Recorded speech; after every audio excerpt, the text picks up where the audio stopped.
বন্যা হয়ে গেছে সেইটার উপরে আর আক্ষেপ আহাজারি না করে আগামীতে এই বন্যা পরিস্থিতি মোকাবিলার জন্য আমরা সকলে মিলে কি প্রচেষ্টা চালাচ্ছি, যে রাস্তাঘাট ভেঙে গেছে সেগুলোকে মেনটেন্যান্স রিপেয়ার করা, সেটার দিকে জোরদার একটা প্রচেষ্টা করা। বাজেটের স্বল্পতা স্বাভাবিকভাবেই থাকবে, হঠাৎ করে বন্যা এসছে সেটার কারণে যেটা কোনো সময় আসেনি, অতিবৃষ্টিও হয়েছে, সেই বিষয়গুলো নিয়ে তারপরে যাতে বন্যা পরবর্তী যে অন্যান্য পরিস্থিতি সেই বিষয়গুলো দেখা, মানুষের যে সমস্যাগুলো মেনলি তো হচ্ছে ওই যে কমিউনিকেশন, রাস্তাঘাট যেগুলো বেশি নষ্ট হয়েছে সেগুলোকে যত তাড়াতাড়ি রিপেয়ার করা সম্ভবপর। তখন গ্রামীণ পর্যায় থেকে একবারে শহর পর্যায় পর্যন্ত কমিউনিকেশন হচ্ছে মোস্ট ইম্পর্টেন্ট।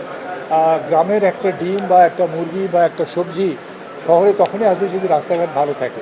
সেই জন্য আমরা রাস্তাঘাট রিপেয়ারের উপরে বেশি জোর দিয়েছি, গ্রামের উন্নয়নের দিকে জোর দেওয়া হয়েছে।